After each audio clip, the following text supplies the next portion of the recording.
Okay, it's that time of the week. Let's get it. Indeed. Man talk, man talk, man talk, man talk, man talk central. That's what we're doing here. Four dudes out of the mud, now we're ruling here. We give it to you, deliver like Amazon. You're listening to Kings and Champions. No matter what we're talking about, we're gonna give it to you straight, man, no doubt. No doubt. Hey yo, we on our way to greatness. God's got our back, so chill and relax. This is Man Talk Central. Welcome back to another episode of Man Talk Central. Let's get it.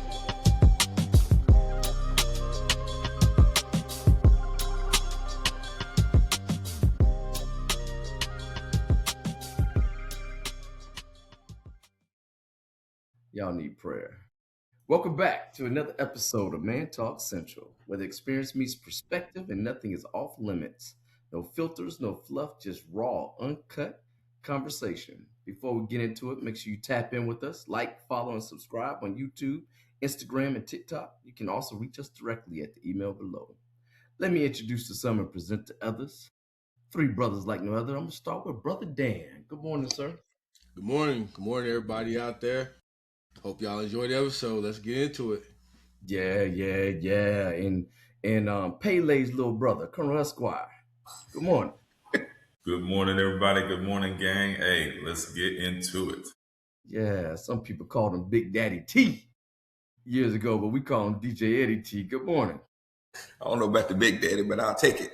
Good morning, everybody. Let's get it. Yeah, so today we're going to do some top fives and do a little freelancing. You know, as you see, got the hat cocked to the side, trying to get that hip-hop vibe. So we're going to start off with the top 5 rap groups. All right, now here's the deal. We don't have no matrix, Correct, Esquire. You know what I'm saying?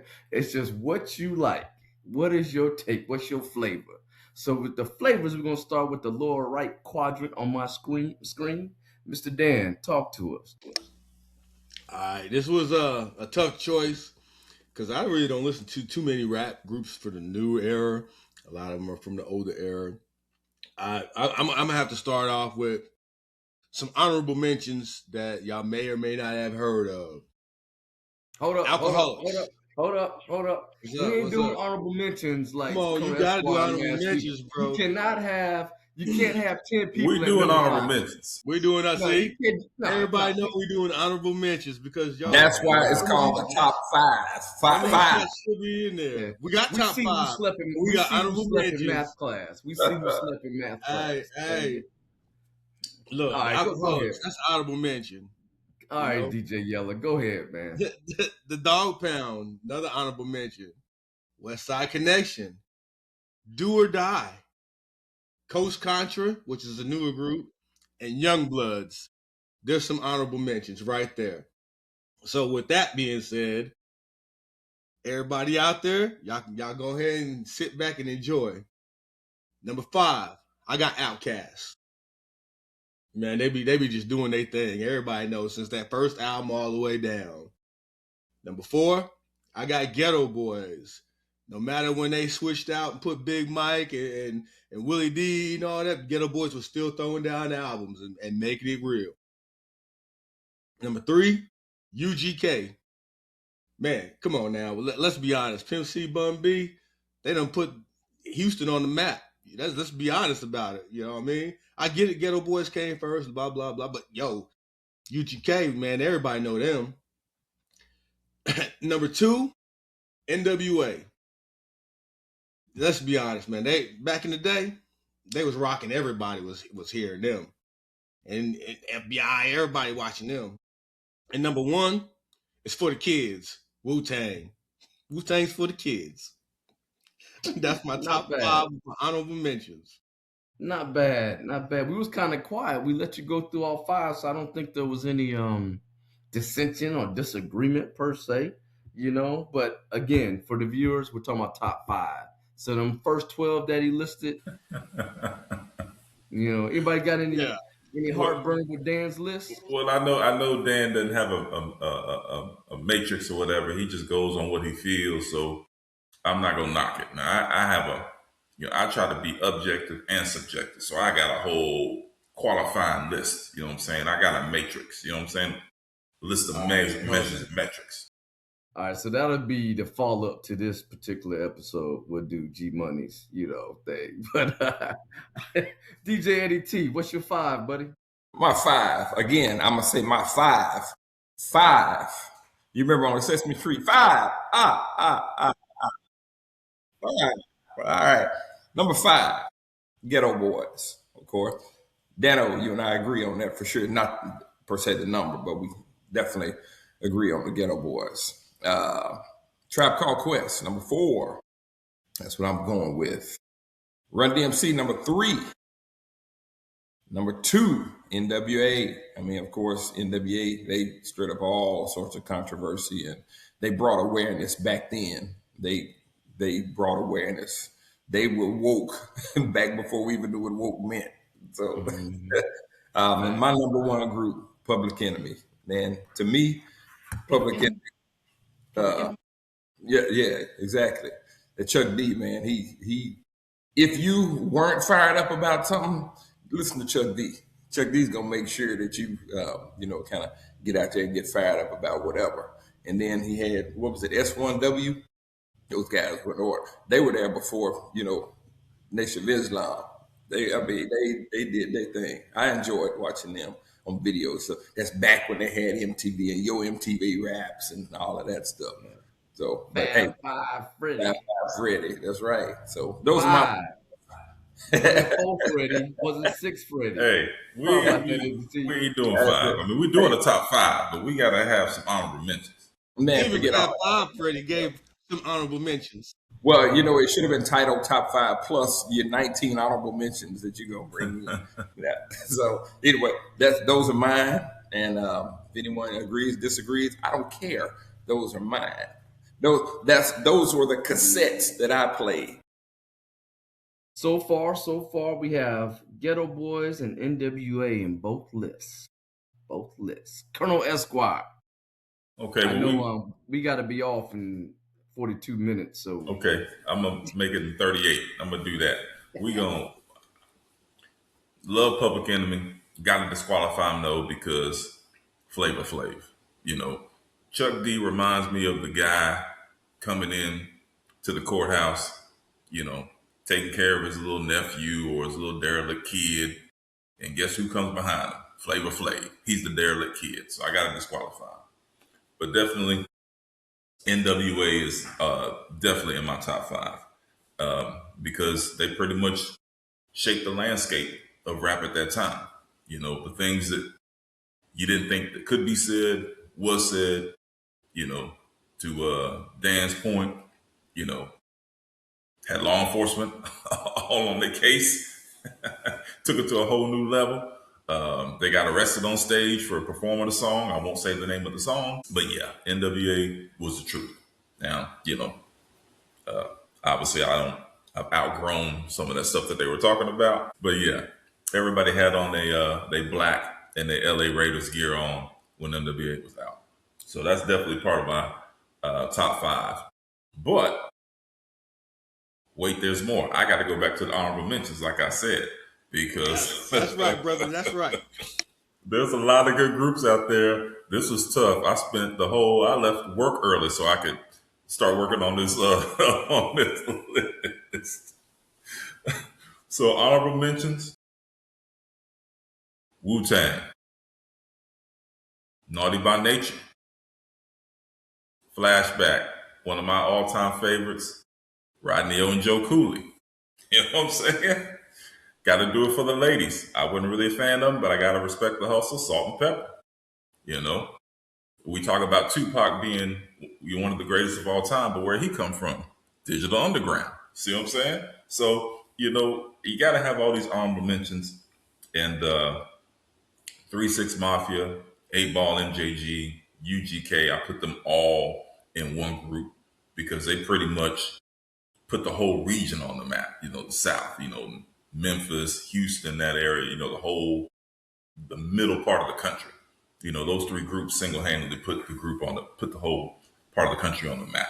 So now we're going to We talked about KRS-One, where he come from, Boogie Down Productions. But when I listen to them, I don't listen to Boogie Down Productions because of the group. I listen to Boogie Down Productions because of KRS-One.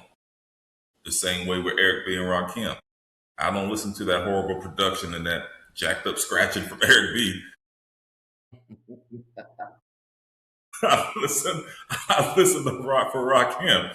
So I can't really put them in the group. You see what I'm saying? All right, the moment you've been waiting for. All right, so we already talked about NWA. Outkast. I was more of an Andre 3000 fan. What was the other guy? Big Boy, whatever. Yeah. So, but then again, I like them much better together than separate. Run DMC. What can you say about Run DMC? Run DMC was the bridge between the old Sugar Hill / Grandmaster Flash Curtis Blow era and then the newer generation. They connected those two generations together between the old school and what was in the new school. You know what I'm saying? Like with the Nas's, Big Daddy Kane's, LL Cool J's, Run DMC was still connected to them as well. And they even had a couple of albums that came out in the 90s too. They had a nice little cut with Pete Rock and CL Smooth to kind of cap off their career. So it was good. But when Peter Piper came out, that changed the game. That changed the game. You remember where you were at, what you were doing. That was the song of the summer when it came out. So you got to put in Run DMC. Something that was very underrated group, probably forgotten, really didn't get a lot of commercial success compared to like NWA or some of these other people. But anytime you hear these guys, it's them. Gangstar, DJ Premier, Guru. And I like, when you listen to a group, you listen to a group for the group. Obviously, Guru's gone, rest in peace, but I didn't want to hear Guru on anything else but Premier beats. See what I'm saying? And at the time, I didn't want to hear Premier do anything else but with Guru. I wanted them together at all times. So I definitely listened to them. And I'm sorry, Black Thought, you're one of the greatest. But I had to leave you off my top 5. But the Roots, absolutely phenomenal. And they made their claim to fame because they were the first actual hip hop band, playing instruments and stuff. But there could only be 5, which leads me to the number 1 greatest rap group in all time, in my opinion, hands down, bar none, Tribe Called Quest. Tribe came out and they represented people because NWA, hey, everybody had their LA gear on, everybody was a gangster, but Tribe kept it real. They kept it with their backpacks, kept it, doing their thing, and at the time I was listening to a lot of jazz going through my dad's jazz records, and those jazz samples that they came out with, Tribe, Midnight Marauders is still probably pound for pound my favorite album ever. That's probably one of the few albums that I can listen to from start to finish, like on a long drive, and don't skip or do anything. But Tribe is absolutely my number 1 favorite rapper. Hey, Rob, real quick. Did you keep count of, he lost me at like number 17. I didn't. Yeah. I cut 4. I had a top 5. I just gave you some honorable mentions, but I had a top 5. Yeah, he lost me at 17, so I was just checking. Well, DJ ADT, apparently you and I both went to the same math class. I'm going to give you 5. All right. And I'm going to start with my number 5 being the Roots. Pretty much because they cover everything. Hip hop, jazz, funk, soul, everything. And even though I can't play an instrument, I love live music. I don't know what it is. Questlove, Black Thought. Hey, it is what it is. My number 4, NWA, Negroes with Attitudes. Hey, look here, let me tell you something. I think what was so relevant to me was they just went against the grain. I love the fact that they went against the grain, but then they broke up and they all became, outside of Eazy-E, they all had their own individual. Well, outside of MC Ren didn't do much. He had 1 hit. Yeah, anyway, NWA. My number 3, Tribe Called Quest. The 5-footer. You know what I'm saying? Rest in peace, young man. But yeah, I could dig their music. You know what I'm saying? And then It was kind of a toss between these two, but I'm gonna go ahead and make the decision now. Number 2 is gonna be Wu-Tang, and number 1, the original Run DMC, because that was really the first group that kind of crossed over, right? And they were very gentle, to whereas white America was allowed to listen to them. They were commercialized. So I would like to say they are the bridge that allowed all these other groups to come in and build and have such a great and wonderful future in hip hop. Gentlemen, we have Run DMC, NWA, Tribe, Outkast. Even though Ephraim refused to put them on the list of Roots, we putting the Roots down. Those are kind of like the common groups amongst us three. So, you can't go wrong with that. And for you listeners out there, please post your 5 top hip hop groups if you care to. We appreciate it. Any other comments? Dan, you was down there shaking your head. What's up? What's your thoughts, man? Cause you over there, you hating on honorable mentions, man. Y'all know y'all got some honorable mentions. Preach. I know y'all got some groups that are like, oh man, they dope, but I can't put them in my top 5. Preach. Well, I mean, yeah, of course, but the subject was top 5. Yeah, I mean, Any article, open up Essence Magazine and read their articles, and you gonna see, or Jet Magazine, or even The Source, or anything. And when they say top 5, whatever, they always give you honorable mentions. It don't matter. They are not in operation anymore. Or Sister Square products, or whatever it is. It don't matter if it's Shea Butter products. They're gonna give you their top 5 with some honorable mentions. I agree totally with you, law-abiding citizen. They are no longer in publication just because of that, because it couldn't count. They could. For your information, Jet Magazine is still being published. It's online now. Thank you very much. So I can open the Jet Beauty. Hold up. I can open the Jet Beauty. 42? What's up? They got paid 41.42 on the Jet. I can open Jet Beauty online. Yes, you can. What? Oh, hey. You remember that used to be in my wall locker. Them Jet Beauties used to be in my wall locker. Taped up. Hey, but I do want to talk about Run DMC though. When they got with, I can't remember the gentleman's name, but the particular song was "Walk This Way." That helped them cross over majorly. I recall that. Yeah, Big Lip Steve Tyler. Yeah. Yeah. I remember that one, because I think they were playing that on the little Tulsa station that we would have, playing in the classroom and stuff. I can't remember the name of the station, but anyway. Yeah, he's got to be top 5 ugliest performers ever, Steven Tyler. Just saying, if we go on the top 5 route. Top 5, okay, ugliest, okay. Well, Bushwick Bill got to be in there somewhere in there. I mean, he's like the guy on Predator with bad hair conditioner. I don't know what's wrong with that dude, but anyway. So real quick, I was stationed with a young lady in recruiting who's Willie D's cousin. And when the Ghetto Boys came to Dallas, she was like, hey, you want to go to the concert? I said, hell yeah. So we go to the hotel so, I can meet him. Man, this little scary little joker came out with the little Chucky doll. Chucky doll as tall as his. That man, Bush, that dude looked crazy. I mean, rest in peace, sir. You know what I'm saying? Thank you for what all that great stuff. But that dude looked crazy. I ain't gonna lie. But anyway, shout out to Shepard. Appreciate them tickets, young lady. Appreciate them tickets. Any other comments there, Colonel Esquire? No, I think I'm good. Y'all keep hating. I'm gonna stay awesome as far as my top 5 list and honorable mentions. But you got to include it all, because it's not like so. If there's no honorable mentions, the next time Rodney and Joe Cooley come on, turn it off. Don't dance. Don't nod your head. Don't do nothing. See what I'm saying? We didn't say we didn't like them. We just there you go. I like that. We didn't say we didn't like them. Let me read what was. But I don't mention, man. You got to turn that junk off. You know what I mean? Hey, I bump DJs and MCs. I love Rodney and Joe Cooley, man. Shoot. So I don't have a problem with honorable mentions if that was the task at hand.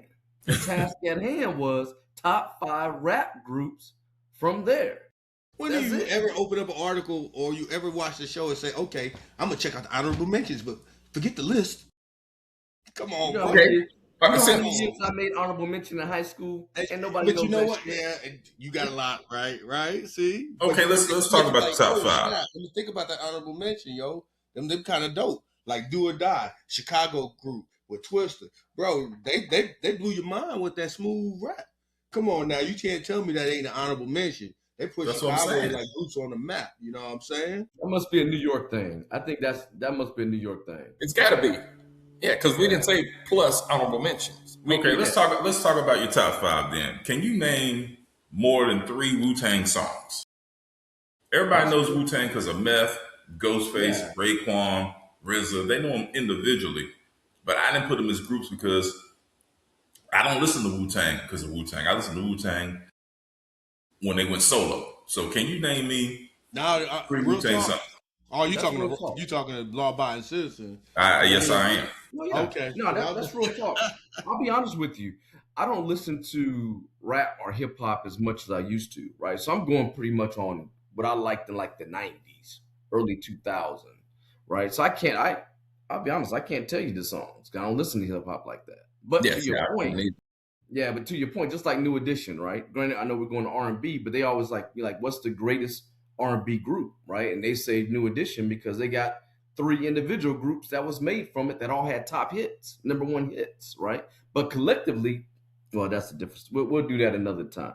That's almost my comment's almost as bad as the honorable mentions because we don't, What? But Collectively, yeah, bro, you know they what were I'm throwing saying. out some things, man. Their albums was on The point. New Edition was the truth. Come on, man. Subject. Yeah. Yeah. Hey, I don't think any group could do what they did. I mean, when they broke up, other than you take like you said, but as collectively as a group, they put out hits, and when they broke off, they put out hits. But a lot of the groups out there, as a group, they can either put out hits or not. But when they break out, that's when they get live. But like you said, as a whole, nobody can top New Edition. yeah, you know what I'm saying. We was talking about that the other day. The crazy thing is when I lived in Dorchester, my cousin Sean, we used to always go to Roxbury. I had no clue who was who because I was really too young. But I was like, yo, I could have been Ronnie DeVoe. Okay, different story. All right. Your voice wasn't high enough. I know, right? I know, right? So Ronnie, look at here. Ricky and Mike. If I look at Yeah. guess who you like. Hey, you gotta admit, they had the coolest goddamn suits. I was like, man, they got a handkerchief on the sleeve. I was like, what? Yeah. Oh yeah. Shoot Yeah. yeah. And then they always had the shag with the ducktail. See, that's what I'm talking about. That took me back right there. And they had, was it a ducktail or was it a shag? No, they had yeah, I mean it was a mixture. It was a mixture. It was ridiculous. That's what it was. Ain't that Dallas cut? That Dallas shag? Yeah. Hey man, I went to Tecumseh's down on Greenwood a bunch. Hey Yeah. man, look, I tell him I want half off in a shag with a ducktail. I had to, man. I had to. Hey, ain't your boy Yellow Beezy? Wasn't he wearing that one of his albums? The one song he had, yeah. Mm-hmm. It's It on was me, beautiful. baby. Boy, he was grooving. Crazy. Oh yeah. Shout out to Tecumseh's Barbershop on Greenwood. Mm-hmm. Yeah. Still there, by the way. Yeah, I figured it was, man. Hey, shout out to him, man. Hey, I know back in the 80s, that was Skyline Barbershop. Was it Yeah. Skyline? I remember Skyline too.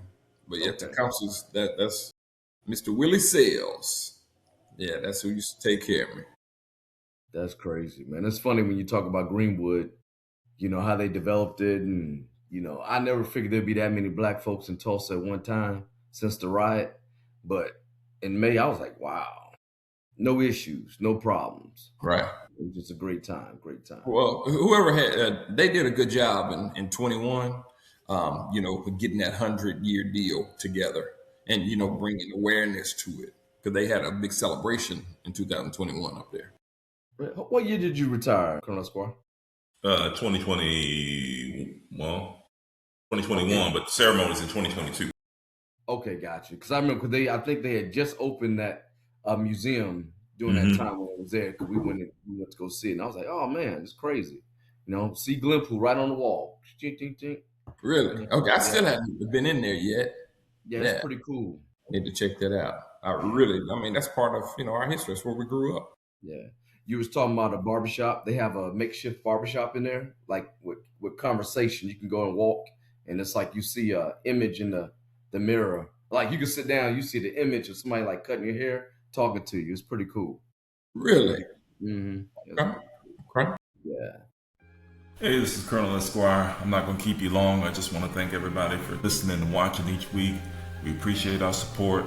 You know, we also appreciate the haters too, because that just keeps us motivated to stay awesome. So, like, share, subscribe. You know, we look forward to your feedback. Don't forget YouTube, Spotify. You know, we post surveys. We definitely want your feedback as far as the questions or the topics that we pose. And yeah, we're going to keep it moving with the more support that we have. One day we'll, start broadcasting live and doing all these great things for you. And so we enjoy the podcast. It's a great way for us to stay together as friends, as brothers, and also doing this side hustle and sharing this experience with you. We appreciate you guys staying on the journey. So again, like, share, subscribe, spread the word. We want to keep it going. We want to grow the movement. Appreciate y'all. Let's get back into it. So with all that, we're going to slide into pet peeves. I know that was something we wanted to talk, the top 5 pet peeves. I think you already know Colonel Esquire's first one, because he's going to say honorable mention. So, don't tell him to go look at something and then talk about it. No. Start with him for sure. Yeah, so Colonel Esquire, we'll start with you. Well, I didn't do the research because I like to plan. I say we should do it. I didn't say we was gonna do it, so y'all caught me off guard. So nope. Me starting off with that. That's one of my pet peeves. Yeah, catching Hey. I don't like to go in there without planning. That's we say we're gonna do something, and then lights come on. Oh, we talking about this. No, I thought that we mentioned that. We just I need to research and do my pros and cons and all that. So, but that's an honorable mention. Before you go any further, I almost forgot my point in this. We should do an episode about our top 5 pet peeves. Ed, who is part of the group, the crew, to determine what we're going to do it. Ed says, let's do it. And freelance on the top 5 rap groups. But did I state when? Did I state when? I said, no, let's do it. That was in agreement. That was in agreement. Why we do this, right? We each throw one pet peeve out, and then we go from there and see how it rolls. Because I don't know how many y'all got, because I only got 2 that I even thought of. And I'm like, I don't really have too many pet peeves. We've been doing this for 7 months. We've been doing this about 7 to 8 months. And we always talk about what we're going to do the following Saturday. No. A day or 2 prior. So I want to hear that. But okay. DJ Eddie T, what's one of your pet peeves? Well, I'm going to say, okay, one of my pet peeves is when you hold the door for somebody and they don't say thank you. You know what? That bothers me. But then again, I literally witnessed a situation one time. Going into a store, a gentleman held the door open for a lady, and she didn't say anything. She walked by, and he said, "Hey, well, you're welcome." She turned around, she said, "I didn't ask you to open the door." So, you know what? It's like, you got a point, but still, you still want to be courteous, and you want to be courteous in both ways. You want to open the door, and then you want somebody to say, of course, I hold it open for me, and it doesn't matter, So, and then my second one is, I hate when I love the use of a signal light, but don't turn it on as you're turning. That I have no honorable mentions. That is my number one. I hate that. Do not already commit and then put your signal light on. I hate that. So I'm done. That is funny. Dan, what you got, brother? Yo, my number 2, because I only got 2. I'm a simple guy. It's pause culture, bro. I'm not even thinking about that. You over there, pause. What? Come on now. We can't even speak the normal human language without pause. You know what I'm saying? So I gotta be like, oh, yo, man, I want to get me a hot dog. No, it's a glizzy. No, it's a pause. Stop, dude. I gotta pause every time you turn around for everything I say. Get out of here. That And we turn into a bunch of old men on this show. Like the old Muppets be, I hate this and grind my gears. But and then this is my number one, and this really gets under my skin. Although I try to play it off, is a lot of this racists opening their mouths, speaking things that they don't even understand, and just hating you because the color of your skin. Don't matter what it is. I get it. We all have jokes about each other and each other's race. And that's what it is. Just jokes. Leave it at that. But when you actively are acting upon that, that's what really grinds me and winds me up. It's like, are you that ignorant that you can't accept other people for who they are and what they are, but you gotta look at what they look like, the color of their skin? I get it, we all use that when we looking for beauty and all this other stuff, but you're being hateful and spiteful because somebody is a different color than you. I think that's pretty ignorant and pretty stupid, and it really bugs the crap out of me. I got you. That's a good one. Good one. Well, one of my pet peeves is when you're driving on a highway and, the right lane that's the lane that you're really supposed to drive in. And you use the left lane to pass. But some people feel that left lane, now every state is different. In Pennsylvania, it's only a passing lane. Then you're supposed to bring your ass back over to the right-hand side. Half the doggone collisions and crap we got going on up here in this DC area is because jokers driving that left-hand lane too long. And they got a Chevette that can only go 40 miles an hour, blocking all kind of traffic for 20 miles. And I'm like, man, I'm trying to get to work. No wonder it took me 3 hours to get to work today. That dang on Chevette. You know what I'm saying? And then my second one, this is kind of like a housekeeping thing, right? Like, I hate flies. One thing when growing up was I hated flies, but it really got bad being in deployed areas because, you go into certain tents where you eat at and everything, and it's just as many flies in those tents as there are people eating. But you hungry, so you just suck it up and you eat. But what I hate is when you go to somebody's house, or even your own house, and you see flies in there, people cook, but they don't cover the food. I won't eat. I will not eat. It's something just, I hate flies. One time we had a fly in the house. This joker was so fat, you could see his wings when he was flying in the air. This joker was huge. I was like, come on. Look, I literally just raised my hand, grabbed him, and took him outside and let him go. Dude, that joker was eating everything. But, that's two of my pet peeves. He said he grabbed me because he was fat. I don't think I've ever heard of I never saw a fat fly. That joker was, man, look here. Different story. Yo, while you playing, when you been deployed and all them flies, I've sat across the table for some dudes and they were eating and chewing with their mouth open, right? And you all know when you deploy, you gotta close your mouth.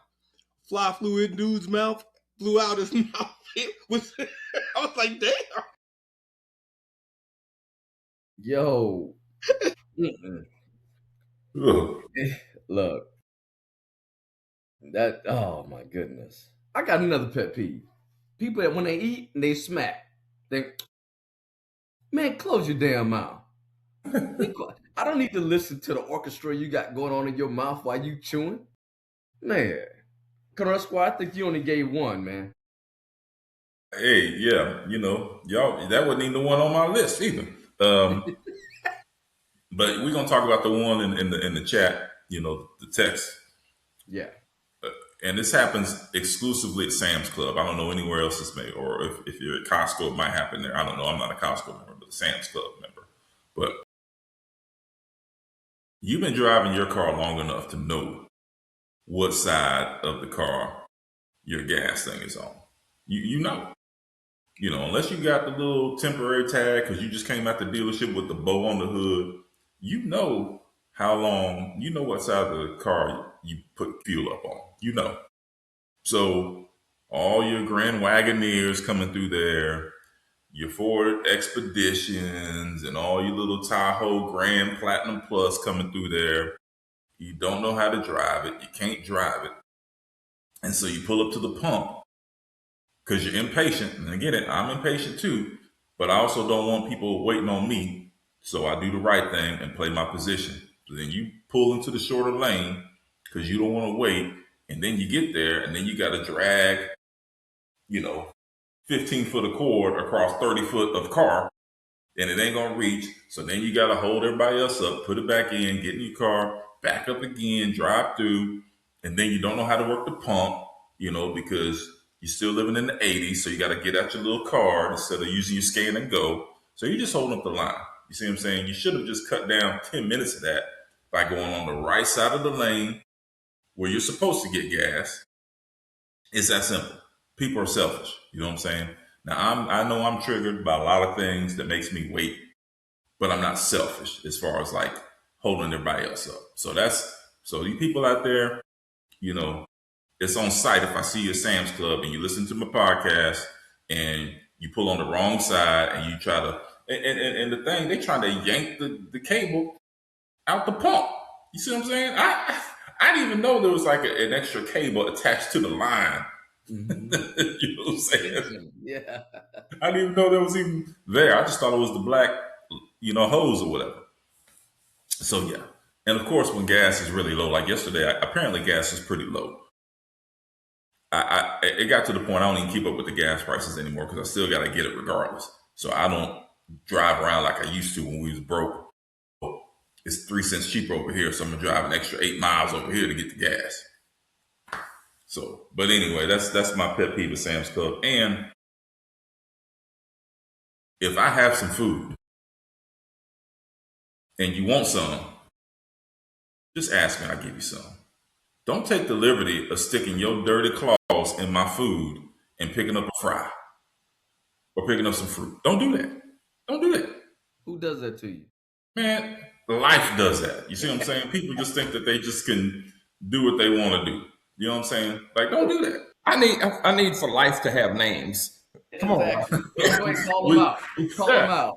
Yeah. We're gonna protect those who've done that, who have transgressed against me in the past. That is crazy. I'm going to go on the fuel pump thing. I'm going to add to my pet peeves. I hate when I go to a particular, say, a Valero. You only have diesel pumps on certain pumps. You have wide open gas pumps everywhere else. But then in the diesel pump, you got people in a Honda Civic. I'm like, what are you doing? I hate that. I hate that with a passion. But I did notice in Tulsa at the Sam's, I'm not vouching for the fella, but if you don't, I guess, maneuver yourself properly, it's almost like a one way. You know which one I'm talking about out there at Tulsa Hills. You gotta maneuver yourself properly because if you fool around and pull in, like see an open pump on a different side, I mean, you just have to, kind of maneuver. But I don't know where you were in, per se, Colonel Esquire on that one. No, I've been in Tulsa. No, I was on the one on 61st and Mingo. But the Tulsa Hills, yes, they got it set up where you got to go in a certain way. And yeah, there's some selfish people who go in differently because they think they're better than the world. I get it. 1%ers, MAGA, whoever, whatever your affiliation is fine with me. But we're all the same when it comes to getting gas. So since we're talking about gas, I have another pet peeve, but it's a little bit different gas. I hate, especially when I'm at work, and you have individuals who they're kind of gases. They gassy. Just claim it. Say, excuse me. Don't be walking down the halls, everybody talking or something. You got to walk into this cloud. Man, warn some damn body. I'll be damned. They did. They done crop dust you. Yeah. They kept walking. That's how they warned you. They crop dusted you and kept mad. That shit drives me bonkers. Nah, man. Another one probably. I know y'all probably didn't think about it, but not you brought up work. Is when they take fish and put it in the microwave at work. Come on, bro. You heating up seafood at work? You got the whole place stinking up, man. Everybody in there gagging. That's the worst, man.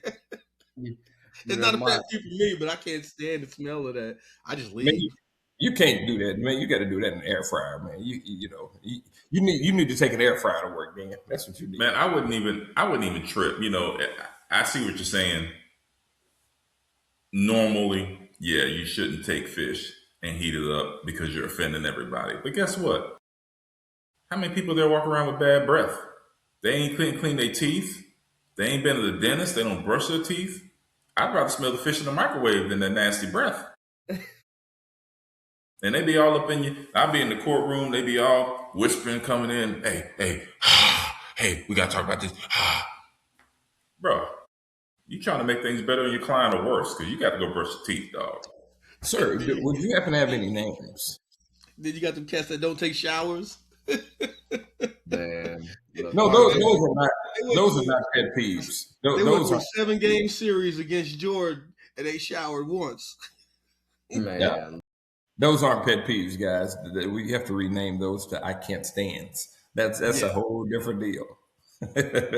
You know what I can't stand? Jokers who don't know how to flush the toilet. You know, when you're in public restroom, like I try not to use a public restroom, but when you're at work, I got to pull out my dude wipes. You know, I got to go down that joke and let things free the soldiers. Got to free the soldiers. But I hate when it's when it's right there, like you got to let it out, and you go into that bathroom and it's just dirty. I'm like, who the hell? So now my whole system's jacked up because I can't rightfully sit in that. I got to go to a different stall. Absolutely. You know, cause I'm being that joker, spraying it down. I line it up appropriately so I can sit and chill and text y'all, send y'all little articles and shit. That's why I love Bucky's so much. I don't care when you step into Bucky's. There's a gentleman in there ready to serve you. He is. He's ready to serve you. He's ready to make sure that those stalls are clean and ready for the next client. That's what.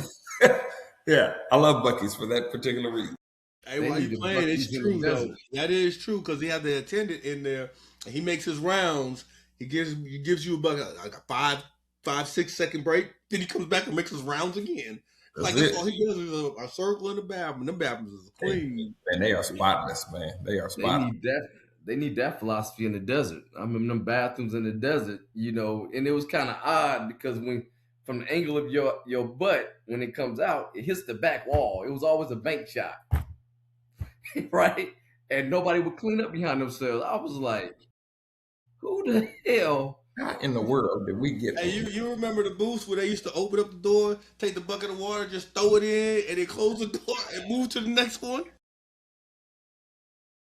Oh, man. Like, y'all ain't cleaning nothing, bro. Y'all just rinse that thing. If the bucket of water hit something, it hit something. If it didn't, it didn't. Move on.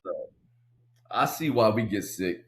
I see why we so sick. Veterans die from all the little microbials, microorganisms. Yeah, then when it's 130 degrees outside, then you got that fat fly that's just in that stall, just flying. Fat fly. Yo, while you playing, I know a dude who used to eat in the outhouse. Oh my God. He'd have to go to the bathroom. He'd take his food in there. He's eating while he's in there. It's 130 degrees in that joker, bro. You eating? Man. Wow. That's crazy.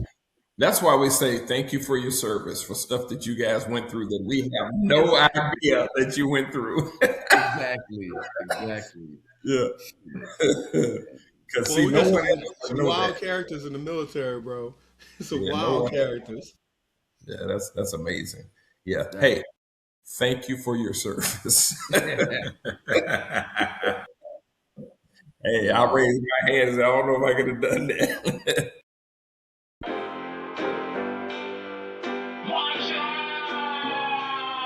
You better watch out for the wolves. Watch out for the wolves.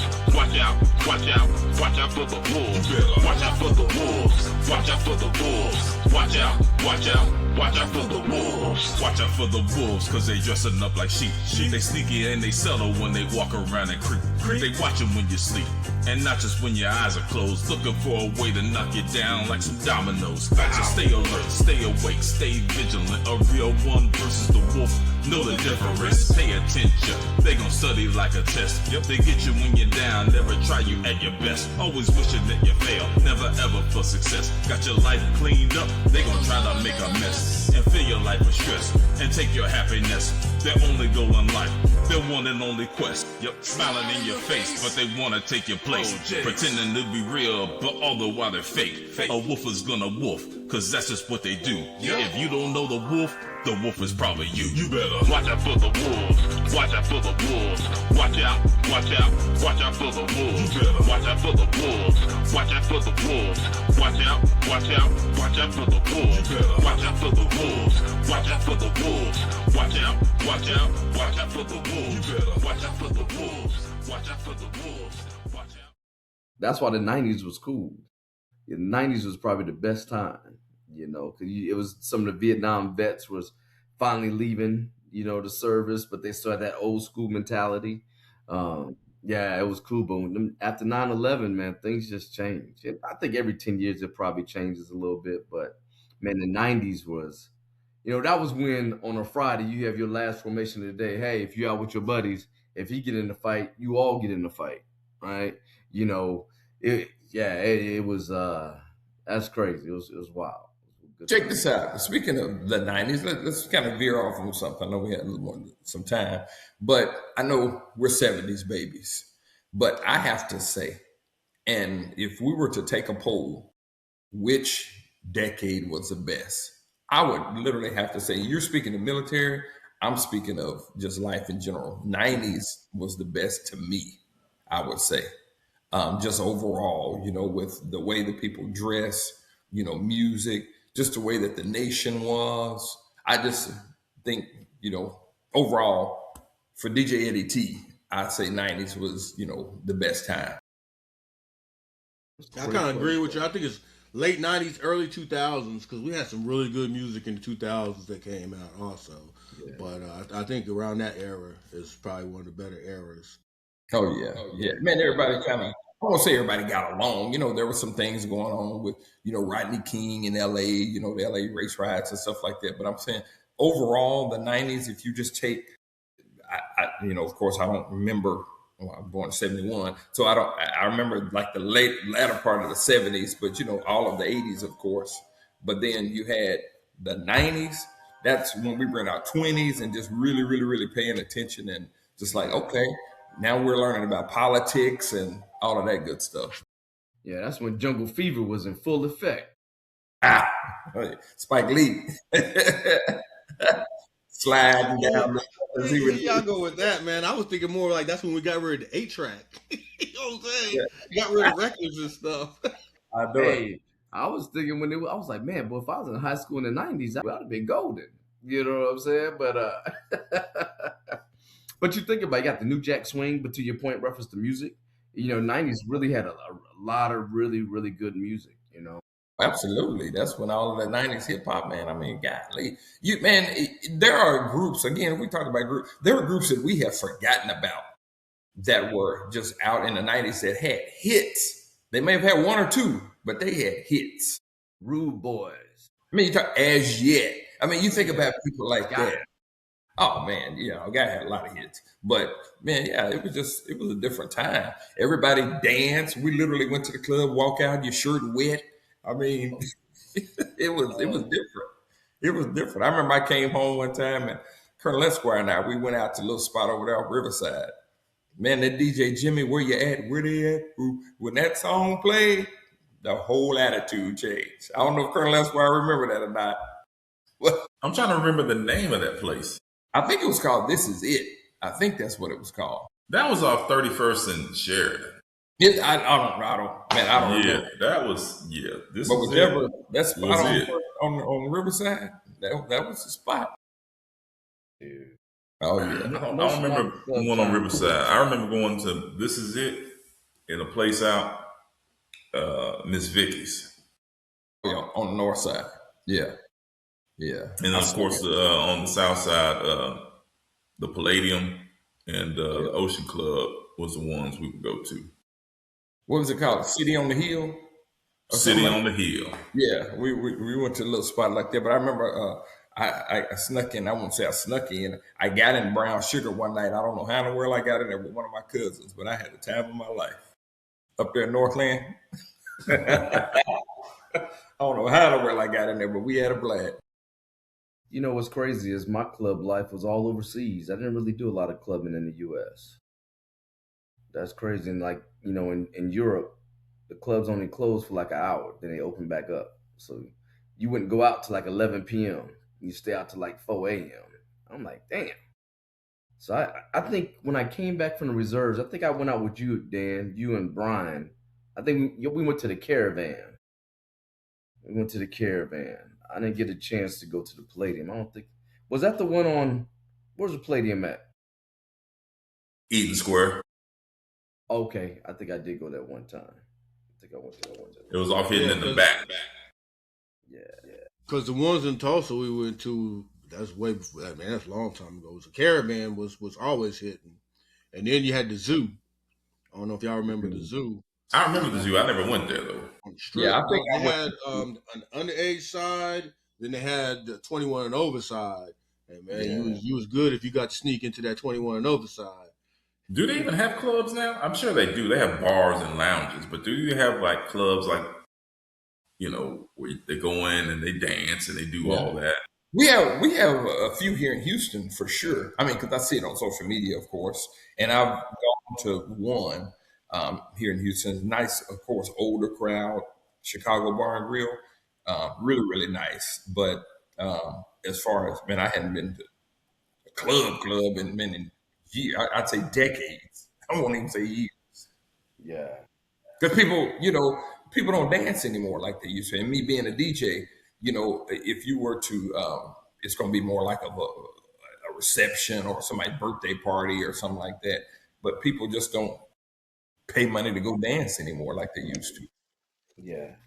Like even, I still say to this day, one of the best concerts, probably the best concert, besides New Edition, would be the MC Hammer concerts. I don't know if y'all have ever been to one. Man, you wouldn't do nothing but then you wasn't sitting down. That's all you was doing was dancing.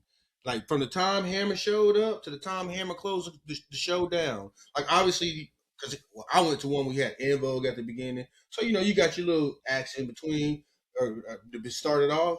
But once Hammer got on that stage, if you was in the seat, bro, you was pretty much, I don't know, you was handicapped because everybody was standing up. He jump in the crowd, be dancing through the crowd. You know what I'm saying? You was in the wheelchair if you was sitting down. That's all it is. And even some of them got up. Yeah, I saw him a few years ago. Rob Bass, Easy Rock was with him. I can't remember who else was with him, but yeah, that was a heck of a concert.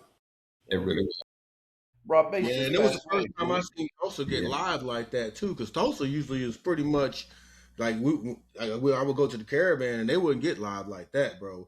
But everybody was there. It didn't matter what color you was. Everybody was getting down. Indians, white people, black people, everybody was getting down. You said Native Americans, just letting y'all know. Okay, Native Americans, excuse me, I forgot. That's another thing that grinds my gear. We take a politically incorrect way over there. I didn't mean no drastic changes to be like that, y'all. Mean I apologize if I offend somebody. That's what we grew up calling them. I mean, there was nothing offensive about it. Not at all. Okay, so what's the difference between us saying that and then, white people saying, "Oh, well, we always called it nigger knocking." You know what I mean? This wasn't offensive. We ain't take nothing back, and we ready to punch them out. Yeah. So that's what I'm saying. So how do we know that there wasn't a Native American, really steamed after we used it? Correct. No, you're absolutely correct. You're absolutely correct. That's why I apologize. I should have said Native American, not Indians. But where I grew up saying it, and so I apologize if I offended some Native Americans out there. No, stand on business. I am standing on business. I don't want to get myself be looking over my shoulder every time I go to work. No, because to your point, Dan, like they always say cowboys and Indians, right? They didn't say cowboys and Native Americans. So it's just always in the context and how you use it. You didn't use it wrong. Right. The Cleveland Native Americans wouldn't even sound right. No, that sounds crazy. You know what I'm saying? Like the Washington Redskins, like the Washington Native Americans or they need to go back to the Redskins. The Atlanta Native Americans. I mean, it just, there was nothing offensive about it. It's got a ring to it. In today's society, man, come on. So I ain't mean to offend people. It depends who's in office. Well, that's just like right now. When we were growing up, you had the term Oriental, but we use Asians now. So I can understand why some people would not be happy, but we haven't moved on for some of that stuff. And for me, it depends on how you try to use it, right? So if I'm saying, oh yeah, there's some Indians over here, well, why are you getting offended? I'm not using it in a derogatory way. You know what I mean? Now, if I was using it in a derogatory way, I can understand. And I think that's where the line should be drawn with some of this politically correct crap that's going on today. But in what you're stating and what Colonel Esquire was stating, Indians was never derogatory. Blah blah blah knocking was derogatory. Yeah. Well, so that's a reason. There's a Esquire. reason why we don't call them Indians and we say Native Americans now. I don't know the history behind it, but somebody changed it. Was it politically correctness going overboard? You know what I mean? If they have gone overboard, you can't call midgets midgets. You can't call dwarfs dwarfs. They're little people or vertically challenged people. Yeah. Well, I think it happened at some point here, like you said, with politics somewhere, because they were the first people here. So natives. I think the debate came in with some of that, I guess. I don't really know the history, as you stated. I don't know the history behind it, but I'm thinking that it had something to do with who was here first. And they were here. They were the natives, and I think that's when it changed. I don't think it had anything to do with being derogatory. I'm cool with that. I'm just using that as an example, but I'm cool with that. I just don't want to favor. If they want to be, I have no problems with that. But we have gone overboard with some of this politically correct stuff going on in today's society, man. For sure. Sometimes it's just a little too much. The word Indian came off through Christopher Columbus. He was the one who sparked that word, right? But then Native Americans started coming into play in the 60s and 70s. Yeah, but you guys can look that up. I think that's because he went to the West Indies and all that the history behind all that stuff. That's what they tell us in school, but come on. Yeah. But hey, of course I gotta bring something, that could be subjective to many. That's what they taught us, right? We're supposed to use that curriculum. That's why I say, come on. It's probably the same writers of the Bible. There you go. Not even close. Not even close. Not even close. Yeah, here is not even close. We're not even going to entertain that. Not even close. Yeah, that's not even close.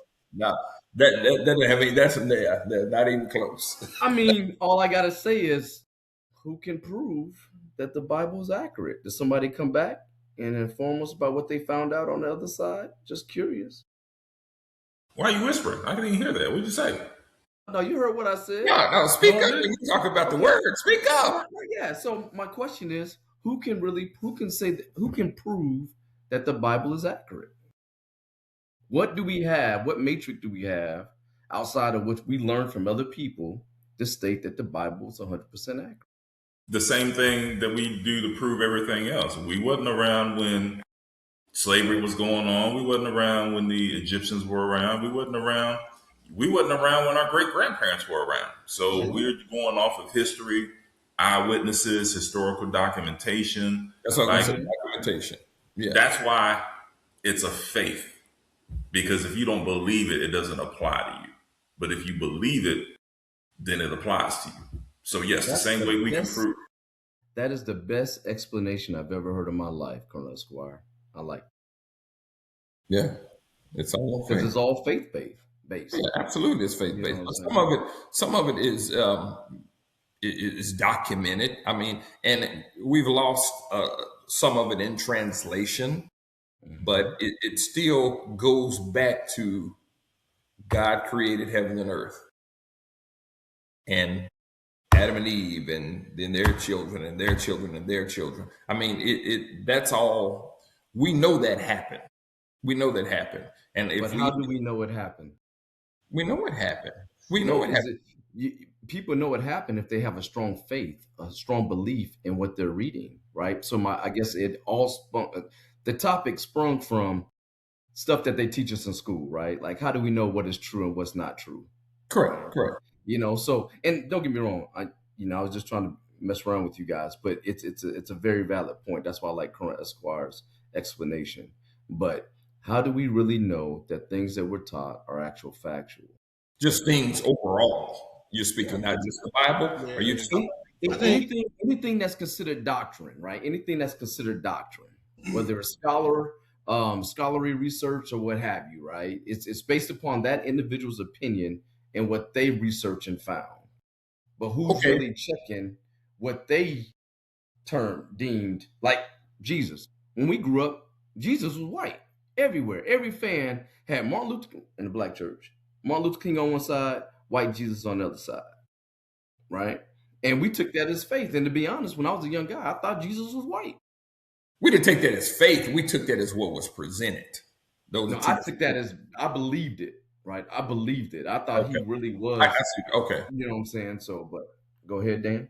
I think what it is kind of like, for lack of a better term, what you're getting at is kind of like the whisper game when you was in school.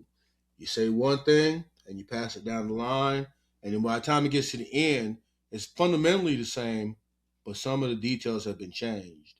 Telephone I think a lot of those books that we get today, as far as history, and I believe some in the Bible too, because you're doing different translations from different people, gets lost in translation, but the fundamental underlying foundation of what the information is still there.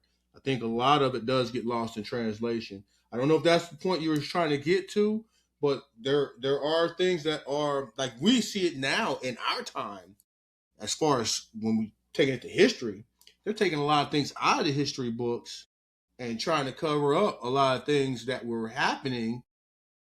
So that stuff's going to get lost when they go put it back in. It's going to be changed. You know what I mean? So when you go, and now going back to the Bible, and this is what I believe, is that you go from King James versions, different versions of it throughout the time, you lose the meaning because a lot of the words have changed. A lot of the meanings of the words from that day have changed to this day. Case in point, bootylicious, right?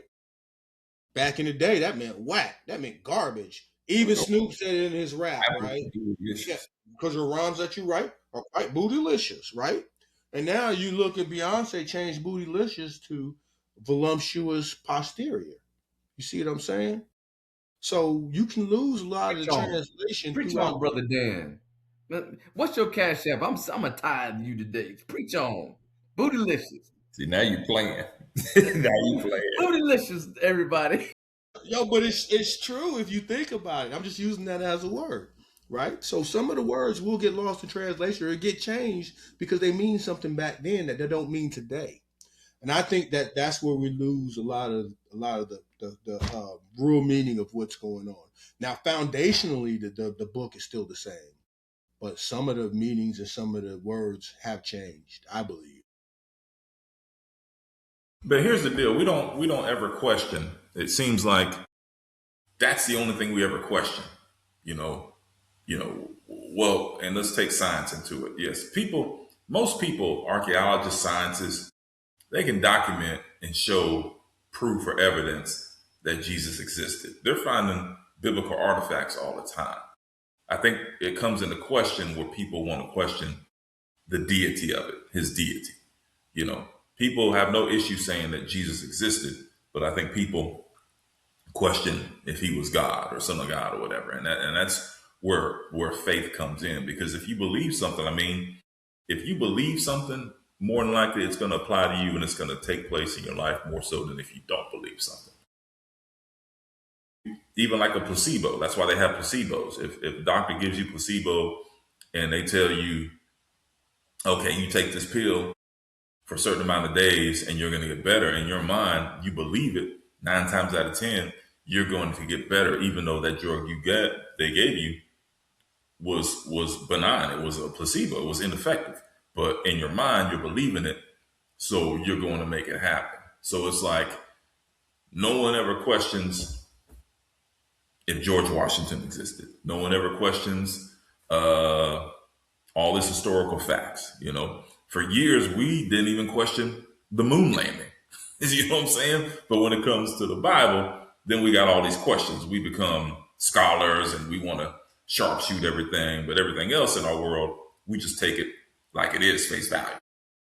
I think No, it's I kind of agree with you for that, but I think a lot of that, the reason a lot of people question some of this stuff you're talking about, and I'm on a different page with that because I don't question some of this what you're talking about. I question the translation and what everything actually means because there's things in there that it may not mean, right? Just like history, there's things in our Absolutely. history books that it may not mean.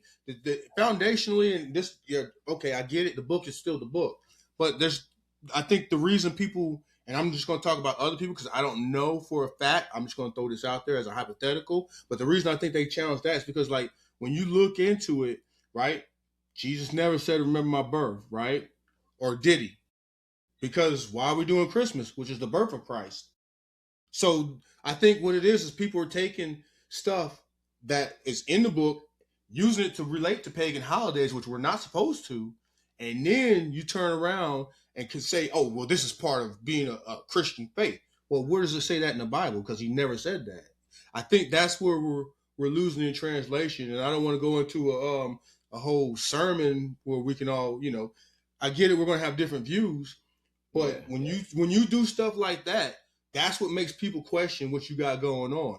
Just like when you look at slavery, right? You're taking out what's going on with slavery. You're taking out what they actually did to African Americans. They ate us, right? They took the babies and fed the babies to alligators. That's not in the history books. You see what I'm saying? So now you got African Americans questioning the history. Tell the truth, and then we can move on, learn from it, and move on. That's why the history is so important, and that's why putting what actually happened is in there, and not trying to give us his story and give us the real history. Yeah. Well stated. Well stated. DJDT, you got anything? I think why people truly, and this is just me and it just came to me. I'm not saying that it holds truth. This just came to me.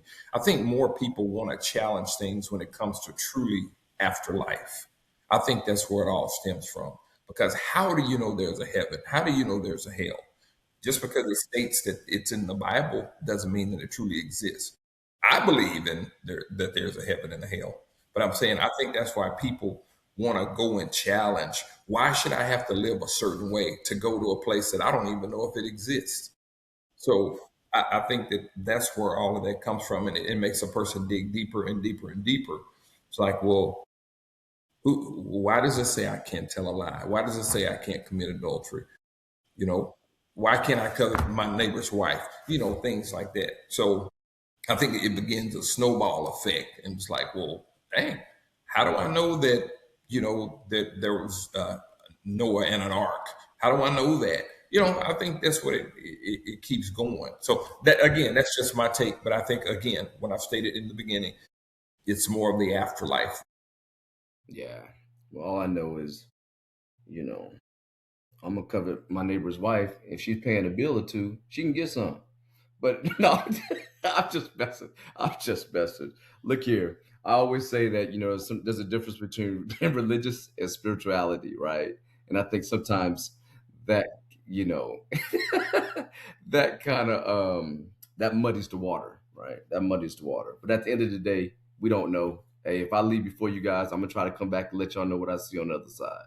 That's all I can say. I think all joking aside, or everything aside, I think this is a whole nother conversation. If we go back to the writing of the books, excuse me, a lot of that information has changed, and I think that's where people are questioning it, and that starts making people think, well, what's this really about? What's that really about? And then all these people that are so supposedly woke or say that they're so woke, they're standing up and then they're throwing crazy stuff out like, yo, the Earth is flat. Okay, so how come we ain't fall off the Earth yet? You know what I mean? You got never ending waterfall. How does the Earth flat? You know what I mean? What are we on a treadmill? Is that what you're saying? So and as a person who's flew around the earth, you go one way and you keep going until you come back to your starting point. And I have done that with plenty of military crews. I believe it's still around.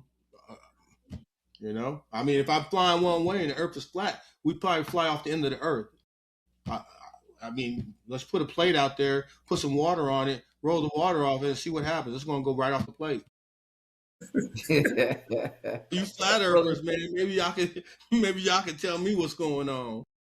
well, look here, brother Dan. Since you're talking, go ahead and give little comments for the good of the group as we proceed to close this episode.